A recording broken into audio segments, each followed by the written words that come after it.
If you are thinking about startups, IIM might not be a very good area. If I look at my IIM batch, very few have gone for startups, and they haven't really done particularly well.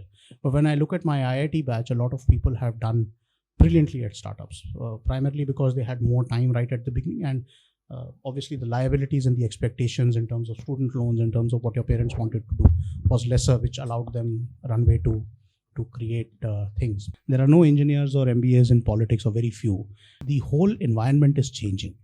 The amount of data analysis they have to do and the kind of marketing that they have to do, I'm just giving it as an example, but BJP is probably a more sophisticated marketing machine than HLL or PNG.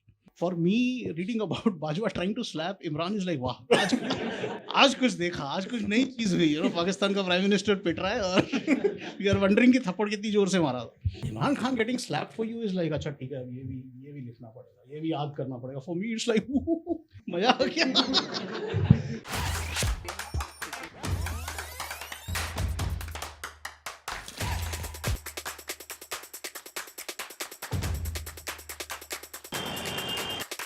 You must be thinking another pre-roll?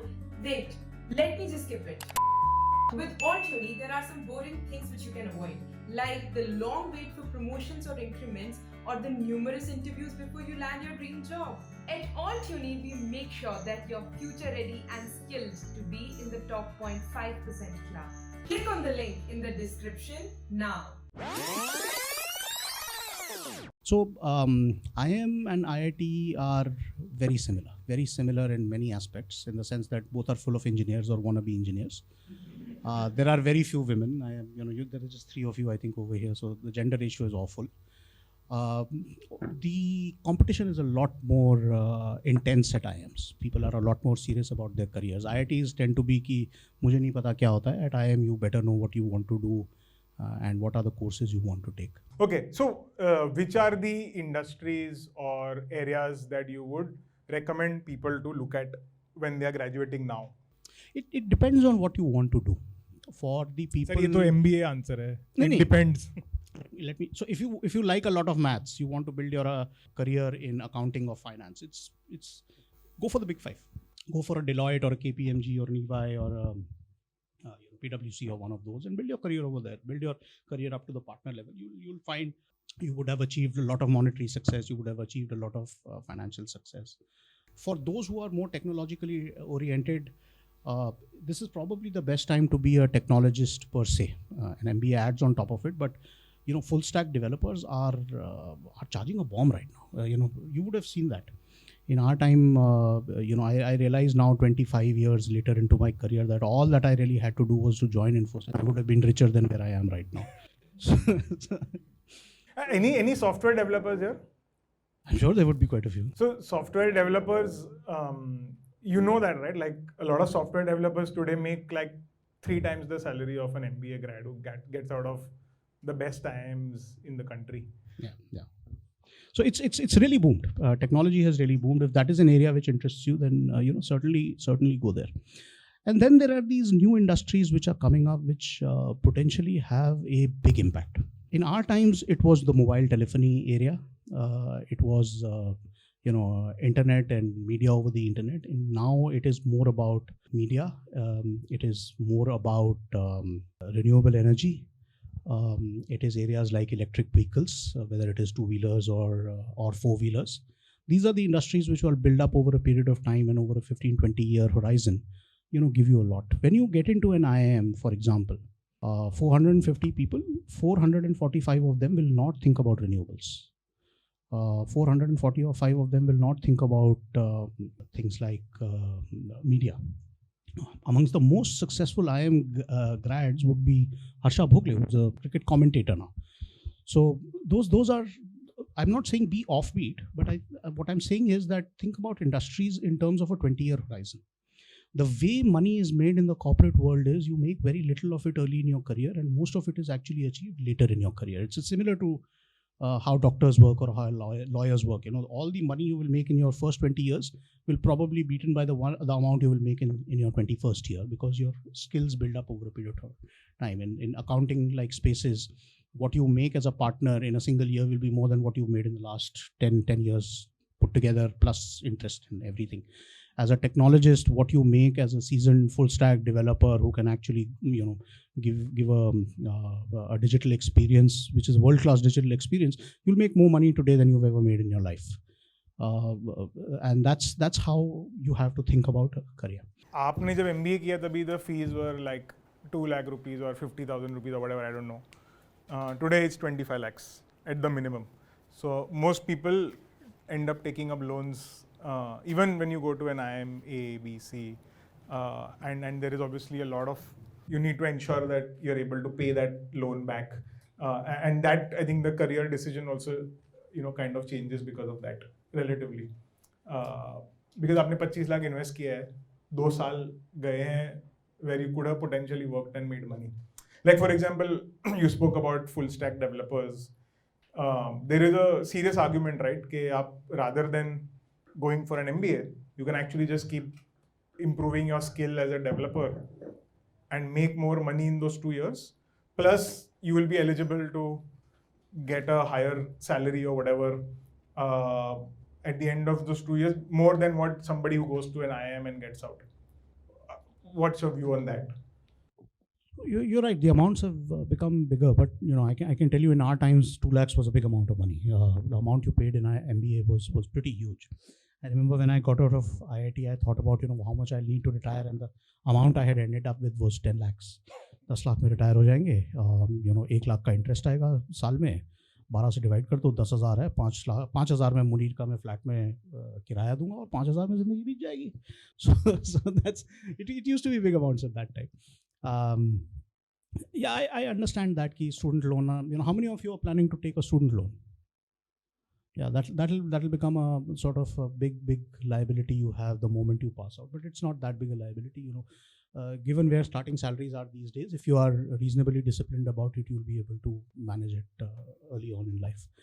Plus, I think there are a lot of, the interest rate for that is good and the tax breaks are good. So you should be able to, it's one of the inputs which you have in your career, but don't make it the only input ki somehow मुझे अपना उधार चुकाना है और उसके बाद मैं कुछ करूँगा. If there is something which you think interests you and something which you think gives you more satisfaction and better for like 70% of the salary or even half the salary, you'll probably be better off, because over a period of time, you'll make more money.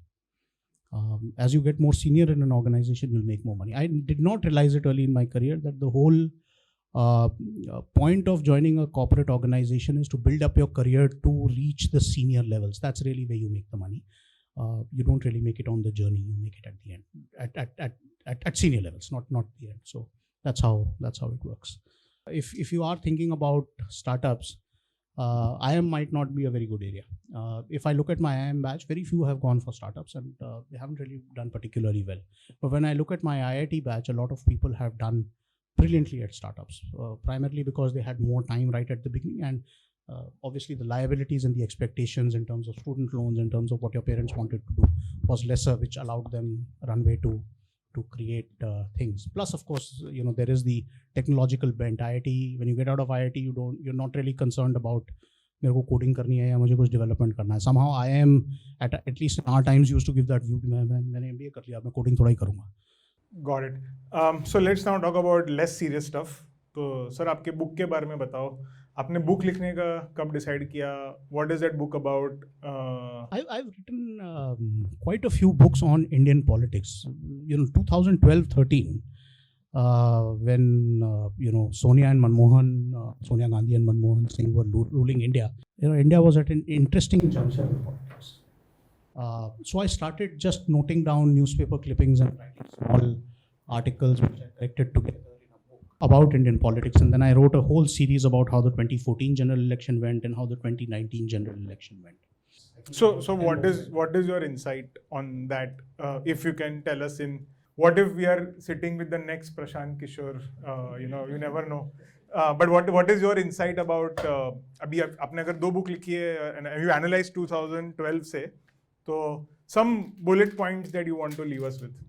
Because वो हमारे career पे भी decision affect करेगा काफी. Sure. So one of the central insights is that politics as such is a very underserved area. There are no engineers or MBAs in politics, or very few. The whole environment is changing. The amount of data analysis they have to do and the kind of marketing that they have to do, don't I'm just giving it as an example, but BJP is probably a more sophisticated marketing machine than HLL or PNG. I think most of you sense it.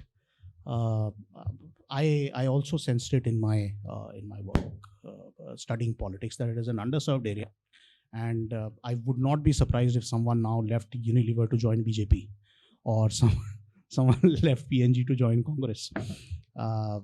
We think of Prashant Kishore as something very unique. I think he's the future. That's how politics will be played in the future. So that's one area. The second is when you study politics, it is a very good way to get insights on life. It's a brutal, unforgiving area. Another one would be movie stars. So politics is a brutal, unforgiving area. One mistake can completely destroy you. I can quote the example of, for example, Chirag Paswan. How many of you know Chirag Paswan? Okay, you would know him. So Bihar election, he broke away sort of from the NDA and said, I will not tie up with JDU, and I will tie up with the BJP, and I will make sure that my votes go to the BJP but not to the JDU. What that did was it probably made the BJP the single largest party in Bihar, bigger than the JDU. However, it was not enough to defeat Nitish, because Nitish Kumar plays the politics of, I have to be big enough to be able to ally with the RJD or the BJP. If I can ally with the RJD and Congress and form a government, and if I can ally with the BJP and form a government, then I have pressure and leverage over both. And that's essentially the politics he plays, which is why he will never let the BJP be comfortable that he will always be with them, and he will never let the RJD and Congress be comfortable that he's always with them, because his power comes from the fact that he can skip. So Chirag tried doing something like that, and it didn't work out. He made a whole lot of statements like, I am going to be the Hanuman for Shri Narendra Modi and so on. But now when you look at it, his own uncle has created a coup in the party and thrown him out of the party. He's the lone MP sitting over there. He's been ejected out of his house. Nobody really cares for him. And I don't think he will be able to win even an MLA election. So now he's back in a state where, he will have to rebuild his party on the ground. But it just gives you an idea about how brutal this is. No corporate mistake will be this expensive that it suddenly destroys your entire life. So it's very interesting to observe these people, because they operate in an environment which is extremely high stress. When you look at someone like KCR, when you look at someone like Mulayam Singh Yadav, Mayawati, when you look at someone like Narendra Modi, Amit Shah, and how they have built their career and how they have sort of developed over a period of time, it's great insight on how you want to do things in life. And I think that's the number one benefit I got from these books. The other book which I wrote was a novel, Uncertain Traitor. This was a jasusi story, so you guys can read it. And I would also encourage you to read on the politics side. So I used to write these books, pre-COVID. After COVID, I've sort of slowed down, but now I'm thinking about how to start again, because what the effect COVID has was, you're working from home, so there is no difference between office and home. Now, to be sitting at the same desk and doing my writing on novels as the desk which I do my work sounds a bit like, ethically it doesn't seem right. So it becomes very difficult. आप यहाँ पे बैठ के जासूसी उपन्यास लिख रहे हैं, ये आपका ऑफिस है, आपको शर्म नहीं आती? So now I started going back to office. So hopefully, office will be separate. And so ये जासूसी उपन्यास is on what? It's about Indian and Indian India-Pakistani hoga, I'm sure. Yeah, India-Pakistani, an Indian raw agent who basically stumbles upon something in Kashmir which takes him into the heart of politics within Pakistan. So by the way, Pakistan politics, if you really follow it, is even more interesting. If you read newspapers like the Friday Times and Dawn, you're like, my God. You got to be, so the latest, in Pakistan, what is going on? Somebody says that the army chief Bajwa and the ISI chief Nadeem Anjum. So what seems to have happened is when Imran Khan was told to resign, I'm talking just of newspapers, he basically issued an order saying, I am firing the army chief. So the army chief and the ISI chief came in a helicopter to his house, came into the room and whacked him. so yeah. Shut up. And the next day the notification was sort of, ये तो कभी थी नहीं, क्या बात कर रहे हैं, ऐसा तो कुछ था ही नहीं. So Pakistani politics is, there is a book by a person called Tilak Devasher, At the Helm, which talks about Pakistani leaders. Yeah, there was, I think Ayub Khan, who used to be drunk at 10 in the morning. There was Marshal Yahya and so on. So they're all characters.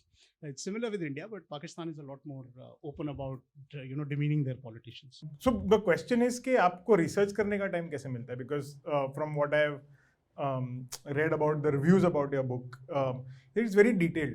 Like obviously you have some kind of an army context to this, but even then, like in terms of how do you go about doing your research? Is it a skill that you picked up earlier on at IIT IIM? Were you always interested in this, or is it something that you developed over the years to get the imagery right about how a raw agent and how an ISI agent, what kind of stuff actually happens at the back? Again, I'm trying to connect this to in terms of कि ये skill आपने develop कैसे की? Okay. The resources which you have at your disposal right now are a lot better than they used to be earlier. There was a statement by one of these CIA heads or something that the average capability for spying which exists on a desktop, for analysis and spying on a desktop, is more than what the entire CIA had in the 70s. So let me give you an example. If I have to set up a scene in London. A scene in London, okay. I don't know where this is. I don't know where it is. So what do? I go to Google Maps. I open it up. And then I say, okay, these are the roads. So you can easily, he rode his motorcycle to Bow Lane where he parked it at XYZ parking, and then he took this road to go there. How do I know that? Google Maps. so, and then what does it look like? He looked up from there. And then he looked up from there and saw the tall spire of Madison Building. How do I know about Madison Building? It's in the street. so that's why it's become a lot easier to write novels about different spaces and so on. That's how I do the research, and then I read a lot. I still read a lot. I used to read a lot of books. Now I just read a lot of the internet, which is news articles and commentaries. I have a subscription to Indian Express. I have a subscription to Business Standard. I have a subscription to The Print. I have a subscription to the New York Times. I have another one to The Atlantic. Very good American journalism there. They're all really good at it. Then I read The Dawn, The Friday Times. I don't read any Bangladeshi newspaper. But this is how I do the research and get the context. Two questions before I open it up for the audience. One, what is going to happen in 2024 politically? And ये answer कर दो फिर second question पूछता हूँ. So 2024. As of now, it looks like Modi's game to lose. I think everybody gets that. The success of the BJP is built on two things, and its vulnerability is built on one thing. The success of the BJP is built on the fact that it can sweep UP about 70 out of the 80 seats that are there, and that it can beat the Congress in the north and northwest of India by a margin of about 90 to 10. So if you look at the 300 odd seats the BJP makes, about 70 of them come from UP, and about 200 odd, 190, 200 of them come from Gujarat, Haryana, Rajasthan, Maharashtra, all of these areas where it faces off the Congress. The question is, can somebody, forget about defeating them, can somebody actually get to a situation where they can make sure that the BJP wins these 60-30? And what happens because of that is, it's purely in the number game. BJP goes from roughly around 300 seats to about 240 seats, and then the whole game opens up. You might still need to open up, you might still need to have a BJP prime minister, but it need not necessarily be Narendra Modi. Personally, I think he will not like to lead a coalition government. So I think that's what it is based on. That's the game to watch. Can the Congress actually come up, and what's going on with Prashant Kishore over there? And the second is, can the politics in UP move to a level where the BJP wins, let's say, 50 seats instead of 70? So that's how the game is. The big vulnerability of the BJP has been that, except for Karnataka, its projects for expansion hasn't been very successful. It hasn't really worked out in Telangana and Andhra, where KCR is resisting them, Jagan Mohan Reddy is resisting them, in Tamil Nadu, where Stalin is resisting them. They have been successful in the Northeast with, truly one of the great politicians, Himanta Biswa Sarma. Amazing work he's done in terms of how he has managed his strength over there. Very, very serious and very ambitious politician. He's probably going to be prime minister someday. So that's my prediction for the 20. And what do you think of the political startup of this century, which is AAP, given that they now have two states? Do you think they can create a dent? I think they can. They are the only sort of regional party in India which is building up a pan-India platform. I think the BJP understands that very clearly. I think the first test of what the AAP can do will come in the Gujarat election. The person who set up AAP's victory in Punjab has said that their surveys are saying that AAP will win about 58 seats, MLA seats in Gujarat right now. For comparison, majority is roughly around 95, 99. So if they're saying right now we can win 58, 60 seats, then what they're basically saying is that the Congress is out. The AAP is going to take over all of the Congress seats and then is going to eat some from the BJP. If the BJP loses Gujarat or has a very tough time in Gujarat in this year-end election, it suddenly pushes up AAP to a very, very serious player and the person and the entity which can beat the BJP. So my final question actually was that, given that you're still in a corporate role and you probably want to continue to work there till whatever is the new figure that you have for your retirement, how do you upskill yourself? What is it that you do? Again, very clear plug here, guys. I'm talking about, we try and help professionals upskill via Altuni. But how is it that you are upskilling yourself and ensuring that you are at your game? You continue to lead teams and keep getting better opportunities in the sector that you are in. There are courses which you do. So you do courses? I do courses, Please, people who are watching this, seasoned people with 25 years of experience also do courses. I think if you look at my set in IIM, IIT to bhul jao, IIM, half the people would have studied Python. Half the people can actually program in Python. All of us have taken technology very seriously. Ki bhai, agar tum Python mein program nahi kar. I personally can program in write Excel macros. I can still write scripts. It enables a lot of work to be done on data analysis, though I don't need it these days. Not only am I in corporate life, I am actually fairly senior in corporate life. People don't realize that I'm the CFO, sort of the head of finance for my organization. What keeps me going over there is that I work with good people and on interesting projects. I think that's something which keeps me going over here. What will take me out of corporate? If there is a good opportunity to make 100 or 1,000 crores, why not? If it has reasonable basis for success. If somebody says, why don't we sell nail polish online like Nykaa, and we will create a company which will take you to 1,000 crores and has a roadmap to it. Why not? Or you could convert your book into a movie and hope that it does like 500 crores at box office. It doesn't give you money. The best script writers in India, the most established screenwriters in India, from what I've heard, make about 70 lakhs to a crore on a movie. So the 100 crore actually goes to the stars and the producers and the machine behind it. Read about industries, do some courses, develop skills, especially around technology. I think that's the way to stay. Awesome. Over to you guys. Anybody has questions for Bhuwan? Oh, hi Bhuwan, I'm Saujanya, and I've graduated from IIM Indore in this year, and I'm going to join Microsoft as a program manager. So what happens with me is that even after achieving a certain goal that I've set for myself, I'm still restless. I feel like, okay, there's more to do in life, so I'm still not successful, or there's a lot of things that I need to learn and do more. So how is that? And even looking at your journey, you have done IIT, IIM, you have worked at great firms. Now you're writing a book. So where does it take a stop, or where do you mark that success in your life, that you have achieved something? How do you measure it? Is it just by money, or is it by popularity? How is it measured? Everybody chooses different routes. You have to find what gives you satisfaction. If it's money, be unabashed about it. Your aim in life is to make a lot of money. That's a perfectly valid aim. If it is instead getting into things like NGOs and so on, that's a perfectly valid aim. One of my seniors has actually made the aim of being very, very popular. So for example, Chetan Bhagat is IIT Delhi around the time I was there in the same hostel, and he gave up a very lucrative career in banking to become one of the most famous people in India. He is right now most famous people in India. So it is whatever takes you over there. I think the hunger for success which you have will always be there. Don't be uncomfortable about the fact that you still want to achieve more. It's the natural state to be in. And you've achieved something. What else is there to achieve? Just think of the next what you want to do. Advice I've got on this is that don't go for big projects.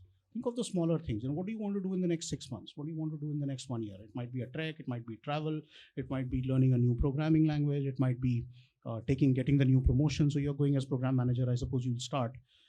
You wouldn't know what the career structure is like. You wouldn't know what the personal financial challenges will be like. You have a lot to learn over there. Okay, so you get into Microsoft. What is success? Being restless with what you have achieved right now and being doubtful about whether you have actually delivered to your potential is the normal state in your age. And use it to your advantage. Don't be uncomfortable with it. I'm Nilanjan. I'll be joining a B school this year, the coming months. I'm awaiting the results. Okay. So as someone who is like taking a course and then trying to keep up with 2 newspaper subscriptions of ET and Mint and mentoring my brother, hearing you speak about so many newspaper subscription and writing a novel and then managing your job, and I'm sure you have your personal life as well. How do you, like, I'm sure this is a skill that you have picked up, but is there anything special, or is there anything like someone like me can, or any one of us can do to manage our time better, to prioritize better, to keep up? Like, even I want to read all these, we have heard from so many people, and in a lot of conversations cafes we have seen the importance of reading, but keeping up with this just 2 subscription feels like a task for me in addition to the other things. But you're doing so many things, so how do you manage your time? Very very unconsciously. I'm not, it's like these are the 5 or 6 things I will spend my time on. So I'll read sometime, I'll not read sometime. It's very unconscious. So from my perspective, I'm not a particularly disciplined guy that I get up at 4 a.m. and read for 2 hours and then do yoga for 1 hour or something. You can feel that. This is not what disciplined guys look like. The reason, you see, what you are seeing is that I am tremendously good at a lot of things. What I'll tell you is that this is exactly the difference. Exactly different. I am pretty bad at exercising. I don't go to the gym. I am pretty bad at watching IPL matches. I don't spend that time. What you are trying to do as a chore, in the sense that read 2 subscriptions and then teach your brother or familiarize, is something which interests me internally. For me, reading about Bajwa trying to slap Imran is like, wow, आज कुछ देखा, आज कुछ नई चीज हुई. पाकिस्तान का prime minister पिट रहा है और we are wondering कि थप्पड़ कितनी जोर से मारा. Imran Khan getting slapped for you is like, अच्छा ठीक है, ये भी लिखना पड़ेगा, ये भी याद करना पड़ेगा. For me, it's like, मजा आ गया. So it's I'm not spending my time on a whole lot of different things. These are the few areas which interest me: politics, writing a book, spending time at my office with the people I like over there, doing my job over there, spending time with my kids, and that's all I do. Hi, I'm Shaurya. Yeah, hi. And I too relate on some levels with you. Like, I also seem to have a diversity of interest. And like, for example, I tried switching my job in a couple of months. I also tried prepping for MBA. I also have a public speaking page and I tried coaching people through that. But then sometimes, at least from my parents' perspectives, it seems like I'm not focused. And probably, not that they do not support, but it's almost like it doesn't seem very aligned into a specific career choice. So what do you suggest? Is it okay to try a diversified set of things, or should one be more focused and, plan in a specific manner? For example, I'm not even sure if I pursue my MBA, what field would I want to further go in? So is it okay if I have that sort of uncertainty at this level? You will. That's as I pointed out to the lady also. Uncertainty and a question of whether I'm doing enough or am I doing the right things is central and very natural at your age, early in your careers. A few things which you really need to get right. There's that quote by Warren Buffett that you don't need to get too many things right as long as you don't get too many things wrong. What you can get wrong, if I were to look at the failures in my batch, the people who couldn't really achieve much or are really struggling, drug addictions, not getting their personal finance sorted, relationship troubles like early divorce or a girlfriend who really didn't work out and they never could get out of they basically became like that picture, Salman Khan. Tere naam, Radhe Shyam ban gaye. So I've seen that at IIM, I have seen that at IIT also. That these are the ones where people got it really wrong. So, what do your parents say when they say you're not focused? All that they really mean is, get a job and be serious about the job, at least enough to make money on a regular basis. And I would agree with them. If you don't do that, the other interests will not really take you very far. I can tell you it is extremely difficult to survive as a writer in India. Extremely, extremely difficult. most of the new writers, even the successful ones, are multitasking. Amish Tripathi used to be a banker in Access. Chetan used to be a banker in Goldman Sachs. So, some of the others who have come in right now are either, working in the corporate world or working in the government world. One of our senior officers in IFS, the person who wrote, that story Who Wants to Be a Millionaire, the one which was based on KBC. Slumdog Millionaire. Slumdog Millionaire was actually an IS officer of Kasparov. So most of the people are getting into that. So, pursue your other interests, but make sure you got your personal finance sorted and make sure that you've got a longer term trajectory in terms of delivering work and making sure you have enough money. And are following that. So, you do that, your parents will be like, she's so successful and she has more interests. It's amazing. This is the best thing. She keeps herself occupied and she's doing a job and she's earning a lot of money. So the same thing which they're saying will suddenly become a positive.